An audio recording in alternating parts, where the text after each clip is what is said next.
नमस्कार. जर तुम्ही तुमच्या पाल्याचा जर RT 2026-27 या वर्षासाठी जर तुमचा फॉर्म भरला असेल आणि जर तुमचं सिलेक्शन ह्या पहिल्या लिस्टमध्ये आलं असेल तर नक्कीच हा व्हिडिओ तुमच्यासाठी खूप महत्त्वाचा असणार आहे. कारण तुम्हाला माहीत असेल की 10 तारीख ते 20 तारखेपर्यंत हे तुम्हाला डॉक्युमेंट पडताळणीसाठी एक स्पेसिफिक तुम्हाला 10 दिवसाची वेळ दिलेली होती.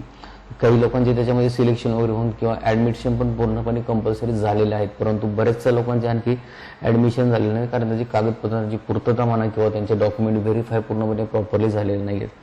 जर तुम्ही याच्या वेबसाईटला जर तुम्ही आता बेस जर बघितलं त्याच्यामध्ये जर 1,05,811 लोकांचं त्यामध्ये पूर्ण पहिल्या यादीमध्ये सिलेक्शन झालेलं आहे आणि त्यामध्ये 86,034 लोक त्यामध्ये वेटिंगला आहेत.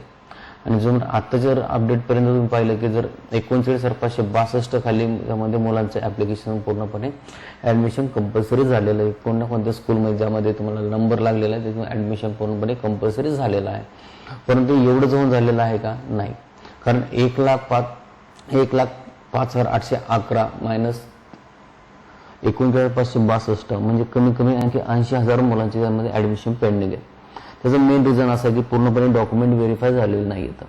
त्यामध्ये काही समितीचा वेळ असेल किंवा समितीला काही जर तांत्रिकदृष्टी प्रॉब्लेम येत असेल किंवा पाल्यांचे त्याच्याकडे डॉक्युमेंटचे पूर्तता नसेल किंवा त्यांच्याकडे पूर्णपणे एकाच वेळी गर्दी होते.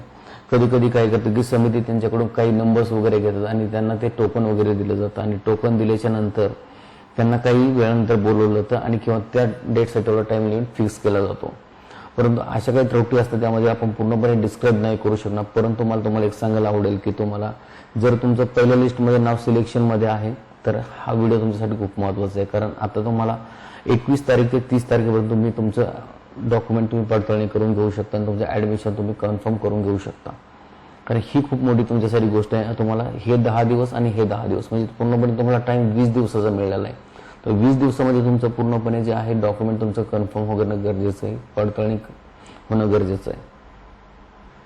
परंतु आता या दिलेल्या 10 दिवसामध्ये तुम्ही तुमचे डॉक्युमेंट पूर्णपणे काळजीपूर्वक तुम्ही व्हेरीफाय करून तुम्ही ॲडमिशन तुमचं कंपल्सरी करू शकता. कोणत्या स्कूलमध्ये किंवा तुमच्या स्कूलमध्ये नंबर आलेला आहे त्यामध्ये तुम्ही तुमचे डॉक्युमेंट तुम्ही एकदा व्हेरीफाय करून तुम्ही ॲडमिशन करू शकता. यासाठी आता तुम्हाला दुसरा चान्स शक्यतो मिळणार नाही कारण तुमच्यासाठी ऑलरेडी 20 दिवस तुम्हाला दिले गेलेले होते आणि तुमचं त्याच्यामध्ये ॲडमिशन कन्फर्म होणं गरजेचं होतं. परंतु आता दुसरी गोष्ट राहिली की दुसरी लिस्ट वगैरे कधी लागणार.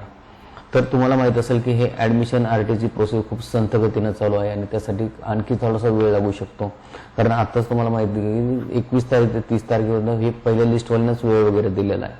आणि हा जर वेळ तुम्हाला जर टाळायचा असेल तर तुम्ही जास्तीत जास्त लवकर तुम्ही ॲडमिशन करणं गरजेचं आहे.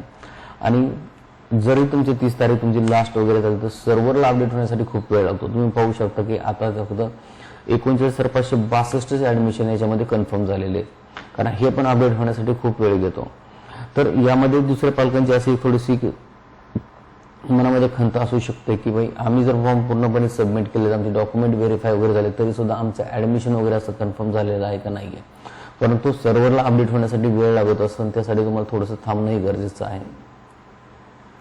तर ही पूर्णपणे माहिती होती की पहिल्या लिस्टवाल्यांसाठी त्यांनी डॉक्युमेंट कधी व्हेरीफाय करायचे. ही लिस्ट फक्त पहिल्यांसाठी होती. आणि जर तुम्हाला असे जर RT संदर्भामध्ये जर काही प्रश्न असतील तर तुम्ही आमच्या कमेंट बॉक्समध्ये विचारू शकता. आणि आणखी कोणत्याही प्रकारच्या ऑनलाईन सर्व्हिसेसबद्दल अचूकपणे माहितीसाठी तुम्ही आमच्या चॅनलला लाईक आणि शेअर आणि सबस्क्राईब करू शकता. धन्यवाद.